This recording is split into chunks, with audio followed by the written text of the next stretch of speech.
ठीक है। तो आज का अपना जो टॉपिक रहेगा वो क्या रहेगा, स्नेक के गुण। लास्ट टाइम जो अपन ने पढ़ा था वो स्नेक के बारे में पढ़ा था, लुब्रिकेंट के बारे में, जिसमें अपन ने लुब्रिकेंट के बारे में बताया था कि टाइप ऑफ लुब्रिकेंट क्यों यूज़ करते हैं, टाइप ऑफ लुब्रिकेंट जैसे solid lubricant, liquid lubricant, semi solid, उनके एग्जाम्पल बताए। तो आज अपन बताएंगे आप लोगों को स्नेक के गुण। स्नेक के गुण में सबसे पहले आता है श्यानता, जिसको बोलते हैं विस्कोसिटी। दूसरा आता है ज्वलन बिंदु और दहन बिंदु, जिसको बोलते हैं फ्लैश पॉइंट और फायर पॉइंट। तीसरा होता है बहाव बिंदु, जिसको बोलते हैं पोर पॉइंट। तेलियता ऑयलनेस, अवशिष्ट कार्बन मात्रा कार्बन रेजिडुअल कंटेंट, जल मिश्रणता जल पृथकता एमुलिफिकेशन एंड डिस्टिंक्शनली ऑफ वाटर, और उदासीनीकरण न्यूट्रलाइजेशन नंबर, और रासायनिक स्थिरता केमिकल स्टेबिलिटी। तो ये आपके 8 हैं जो स्नेक के गुण हैं। तो एक एक को डिस्कस करते हैं। सबसे पहले होती है श्यानता। श्यानता क्या बताती है, गाढ़ेपन को बताती है। कोई भी अपन ऑयल यूज ले रहे हैं, लुब्रिकेंट काम में ले रहे हैं, तो वो कितना गाढ़ा है। जितना ज़्यादा वो गाढ़ा होगा वो उतना ही उसकी श्यानता ज़्यादा होगी, और जितना ही वो ज़्यादा फ्लो करेगा तो उसकी श्यानता कम होगी। ठीक है, कम गाढ़ा होगा उतनी उसकी श्यानता कम होगी, और जितना ज़्यादा अधिक गाढ़ा होगा उसकी श्यानता अधिक होगी। ठीक है, पहला पॉइंट क्लियर हुआ, श्यानता या विस्कोसिटी।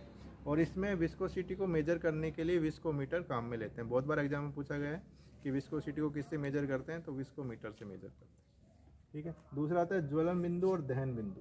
देखो ज्वलन बिंदु क्या होता है, कोई भी लुब्रिकेंट है, ठीक है, तो वो कितने तापमान पर एज ए वाष्प बन जाता है, तो वो होता है उसका ज्वलन बिंदु।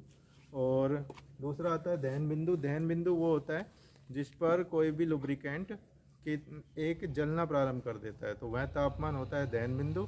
और जिस पर वाष्प बनना चालू कर देता है कोई लुब्रिकेंट, तो वो होता है आपका ज्वलन बिंदु। ठीक है, ज्वलन बिंदु और दहन बिंदु के बीच में 20 डिग्री फ़ारेनहाइट का अंतर होता है।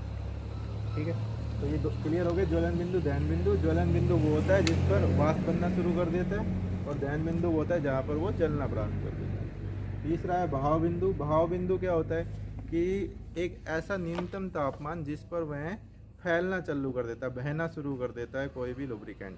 ठीक है, तो यह बहुत मतलब कम से कम तापमान होना चाहिए जिस पर वह बहना शुरू कर देता है। ठीक है, उतना ही अच्छा वो लुब्रिकेंट होगा। ठीक है, इसको पोर पॉइंट बोलते हैं। तेलियता मतलब चिकनापन। तो आपको पता है तेलियता का बहुत अच्छा गुण है कोई भी लुब्रिकेंट का, तो ये सबसे ज़्यादा होना चाहिए। जितनी भी तेलियता ऑयलनेस ज़्यादा होनी चाहिए कोई भी लुब्रिकेंट की। इसके बाद आता है अवशिष्ट कार्बन मात्रा। अपन को पता है अवशिष्ट कार्बन मात्रा ज़्यादा होगी तो वो इंजन को ख़राब करेगी। ठीक है, तो अवशिष्ट कार्बन की मात्रा कम से कम होनी चाहिए किसी भी लुब्रिकेंट की। इसके बाद जल मिश्रणता और जल पृथकता। जल मिश्रणता होता है कि मतलब कोई भी लुब्रिकेंट का वह गुण जो जल के साथ एक स्थायी मिश्रण बना लेता है। ठीक है, और जल पृथकता मतलब कोई भी लुब्रिकेंट का वह गुण जो मतलब लुब्रिकेंट किसी जल के साथ कितनी जल्दी वो पृथक हो जाता है। ठीक है, वो जल पृथकता हो गया।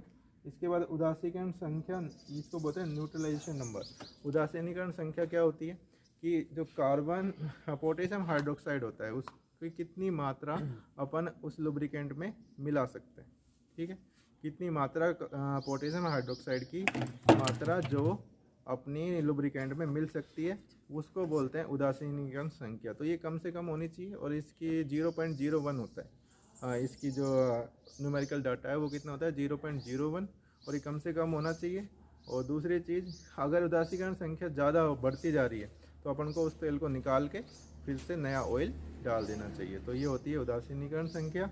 और इसके बाद आता है रासायनिक स्थिरता। रासायनिक स्थिरता का मतलब है अपना जो लुब्रिकेंट है, तो लुब्रिकेंट किसी दूसरे केमिकल्स के साथ जल्दी से क्रिया नहीं करना चाहिए, क्योंकि वो लुब्रिकेंट नहीं रहेगा, कुछ और बन जाएगा। ठीक है, तो उसकी रासायनिक स्थिरता ज़्यादा होनी चाहिए, और जल्दी से वो किसी रासायनिक क्रिया में भाग नहीं ले, तो वो लुब्रिकेंट अच्छा रहेगा अपने लिए। ठीक है, तो ये अपन एक एक करके सारे डिस्कस कर लिए हैं। ये गुण होते हैं स्नेक को अपन एज ए इंजीनियर अगर अपन ख़रीदने जाते हैं स्नेक को, तो ये सारी क्वालिटी अपन चेक करते हैं, तभी अपन एक स्नेक को खरीदते हैं।